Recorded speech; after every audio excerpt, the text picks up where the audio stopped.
ではこれから先生、ご自分のお言葉で経緯をご説明いただきたいと思います。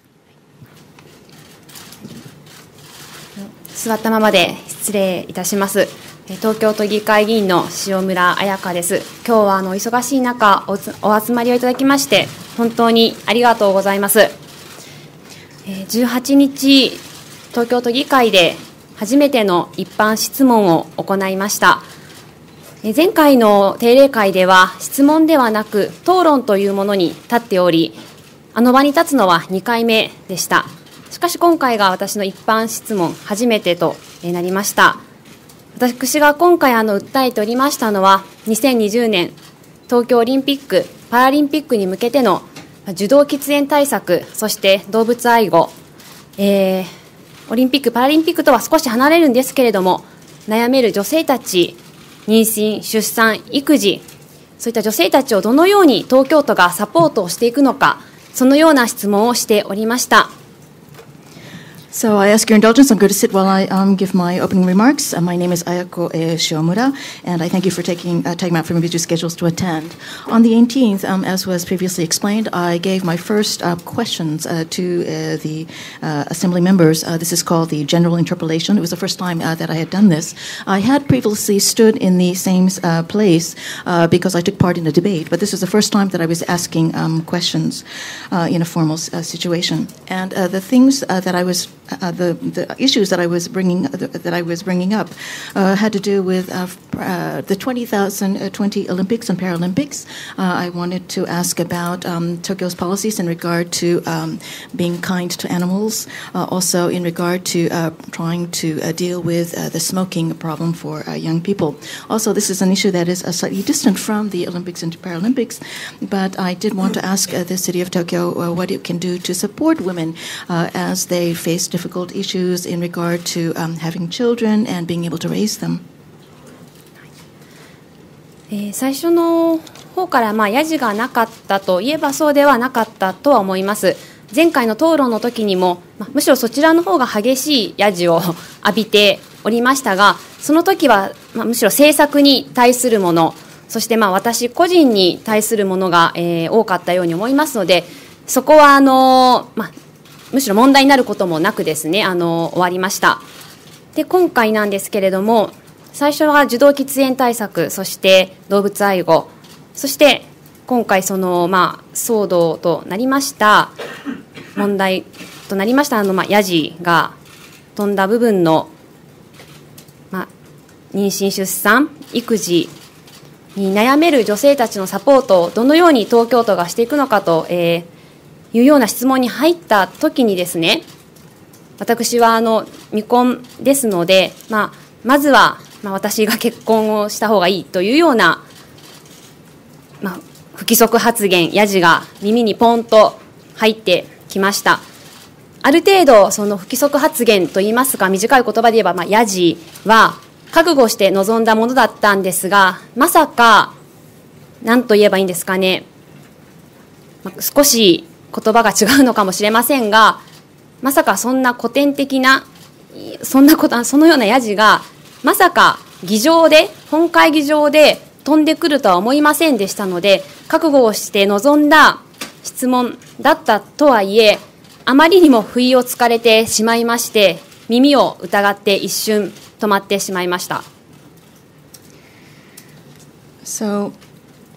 As I explained earlier, I had stood in the same place in the Assembly Hall when I took part in the debate. And in fact, when I took part in the debate, some of the heckling that was directed towards me was even harsher than some of the things that happened on the 18th. However, much of the heckling had to do with attacks on the policies that I was presenting, or also slightly personal attacks. But in any event, I was able to get over that debate. And however, this time, I stood in front of the General Assembly to present my own questions. And as I mentioned earlier, first I presented questions regarding what to do about holding back, preventing smoking among young people, and what to do about treatment of animals in the Tokyo area. And then when I started to get into the third topic, which had to do with my questions as to what Tokyo could do to help women as they face the challenges of modern society, in other words, giving birth and raising children and becoming pregnant. At that time, I began to hear what we call officially irregular comments, which in the popular vernacular would be heckling. And because I am a single person, I heard a comment saying, basically, why don't you yourself get married? Because I had taken part in the debate previously, and because I am in the assembly hall quite often, I had braced myself, I had prepared myself for receiving some heckling. However, and again, I searched for the correct words to describe this, the kind of heckling, the kind of comment that was directed my way was so surprising to me.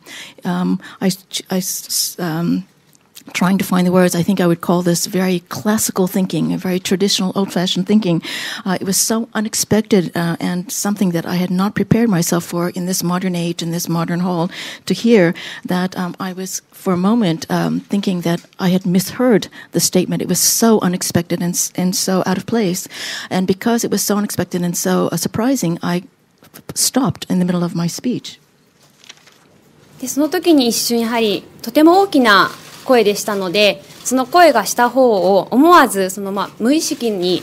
向いてしまいました。その結果質問が少し止まってしまったので、その間に止まってしまったということと、そのような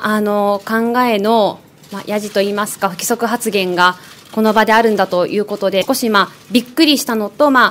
不意打ちを食らったというような形で、悲しみと、その時に一瞬も苦笑いで終わらせようと思ったというか、そうなってしまいました。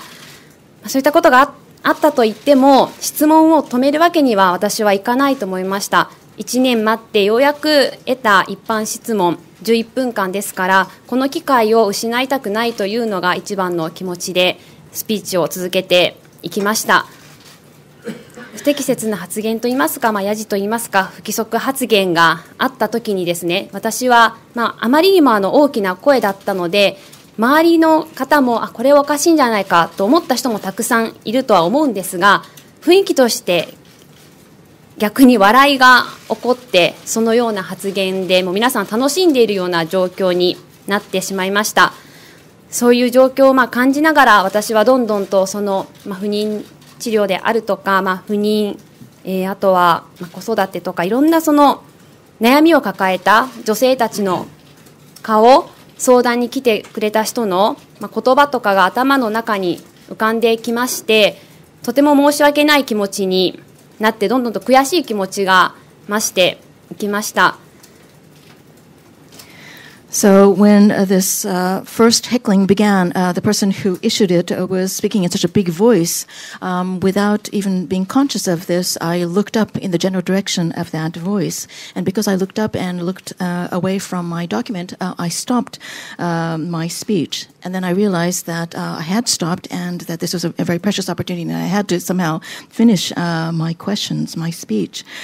So I felt great shock. I felt as though I had been almost struck, and I felt great sadness that such a classical or traditional or old-fashioned comment might come up. But I tried to cover it up with what I would describe as a bitter smile and try to just keep on going. As I mentioned, I felt this was such an important opportunity. I was allotted 11 minutes to pose my questions to the General Assembly, and I'd waited an entire year to have this opportunity. So I felt that regardless of what happened, I had to continue. However, hearing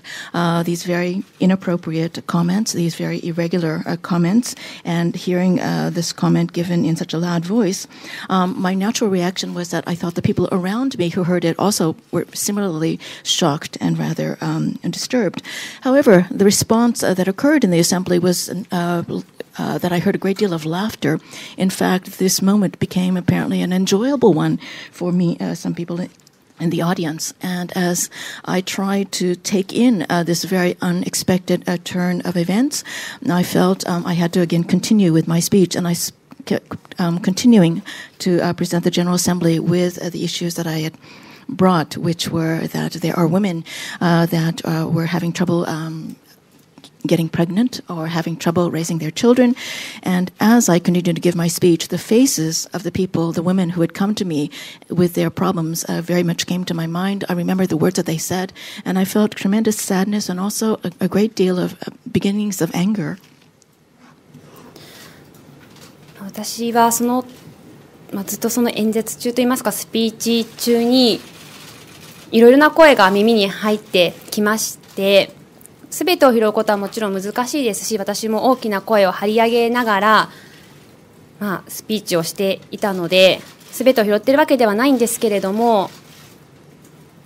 残念ながらその女性蔑視としか思えないような発言がいくつか耳にも入ってきたような気もしますし、それについてもう本当に笑って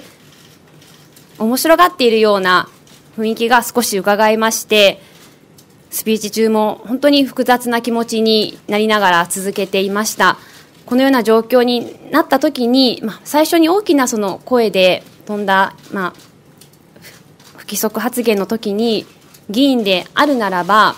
おかしいんじゃないかということで諌めるようなことがあってもいいんじゃないかなとも思いましたし、逆にそのようなことがなくですね、それを面白がるというようなことが続いたところが一番ショック。私が笑われたのであればまだ前回の討論の時のように続けることもできたんですが、今回の件は私自身だけではなく女性全体、そしてその家族の皆さんをも侮蔑するような状況になってしまったというところが私はとても残念です。スピーチをしていた時には、少し涙声になりました。正直涙声になりました。涙を流すことはなかったんですが、スピーチを終えて席に戻った時に少しふっと顔を上げた時にあのような状況をおかしいと思っていないというような雰囲気が議場に広がっておりまして、そのことに対して少し涙が座ってからこぼれました。So certainly, I was speaking myself, and I was speaking in a very loud voice. So I could not hear everything that was said, all of the heckling that occurred. However, there were comments that did reach my ears that can only be described as being very insulting or disparaging of women. And what left a deeper impression on me was that the reaction of the assembly seemed to be general laughter and enjoyment about the situation. So I continued with my speech, feeling very, very complex feelings inside. Certainly, my first reaction, my first thought was that since the first heckling comment had been given in a very loud voice, there could have been some kind of a reaction by other people to try to reprimand or hold back or perhaps even scold that person. However, what was most shocking to me and what caused me the greatest pain was that the general feeling in the assembly hall seemed again to be great enjoyment. Certainly, I had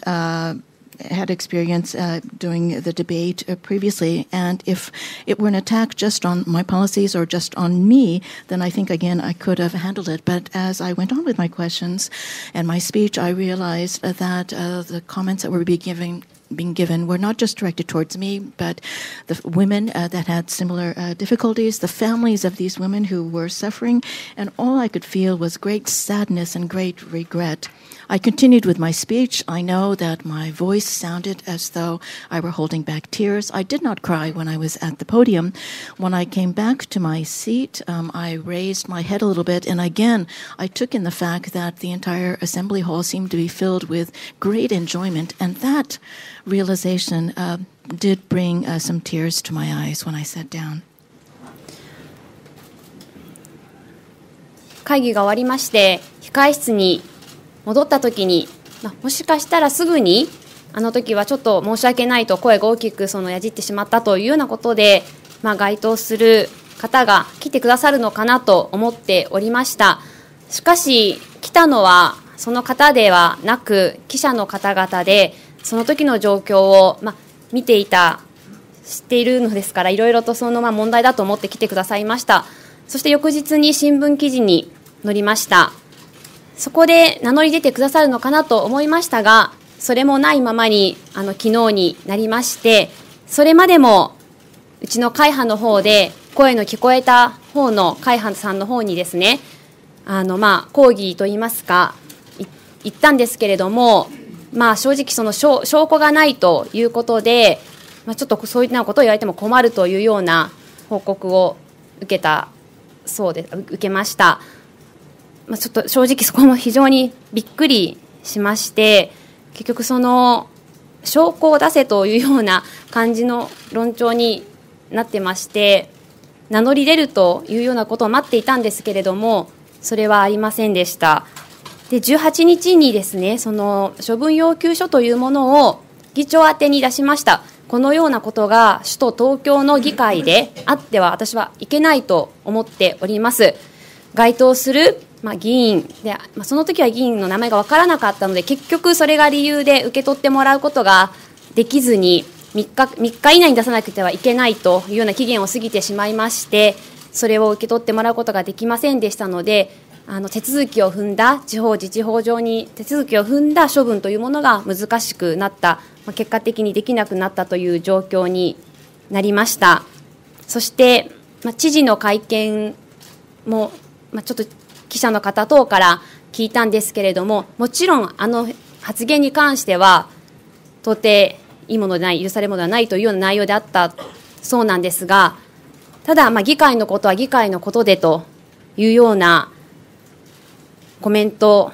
だったそうです。つまりその議会のことは議会のことでということで、議会の方に処分要求書を出したんですが、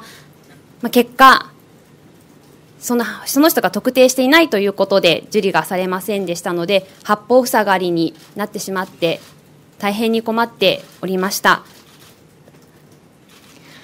After the plenary session ended, I went back to my antechamber, and I had thought that perhaps the person who had spoken in a very loud voice to me would come by and offer his apology, saying that he hadn't meant to upset me or something like that. However, no one came, and the people actually that did came were journalists who who understood the situation, and I spoke with them. And the next day, there were some articles about this incident, and I thought, well, this would be enough for the person to speak up and say, well, I was the person responsible. But again, until yesterday, the person responsible did not volunteer his name. So at the same time, we decided that some official procedures should be undertaken. And so we went to the parliamentary group, which probably had the parliamentary group was sitting in the general area from where the voices came. So we went to the head of this parliamentary group and asked that some disposition measures be taken. However, we were told that because we could not at that moment identify the person responsible, we had no evidence. Nothing could be done. And we were told actually that we had to give evidence, or we had to give the name of the person within 3 days. We were not able to do that, and therefore, although we tried to take the proper procedures or steps, that eventually it could not be done. And again, this response by the parliamentary group was very surprising to me because although something very wrong had occurred, the response was that you have to provide evidence.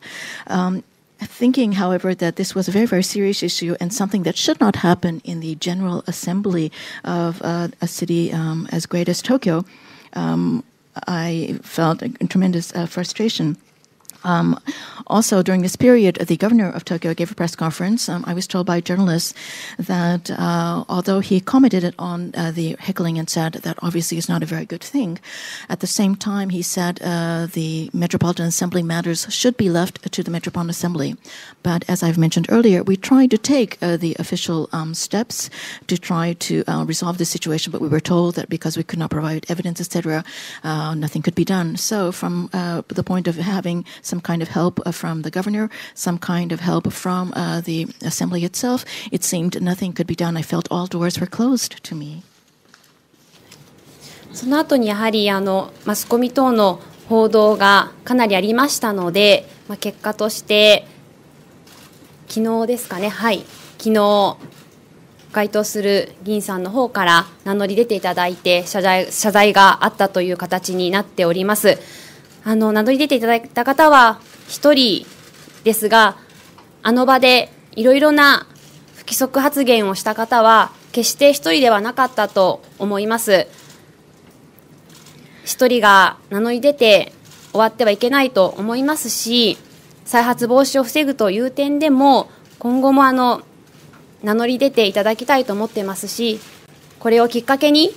首都東京の都議会が変わっていくことを望んでおります。ありがとうございました。After this, there were many media reports, and as a result, as you all are aware, yesterday the person who originally spoke in a very loud voice did volunteer that it was he that was responsible, and yesterday he took the form of officially apologizing to me. However, as I have mentioned earlier, it was not only one person that was doing the heckling or giving these irregular comments. I feel very strongly that this matter should not end with just one person having volunteered his name and no one else. I think that measures need to be taken to prevent this kind of thing from occurring again. And I am hopeful, have great expectations that this incident will serve to somehow change the nature of the Tokyo Metropolitan Assembly. Thank you very much for your attention.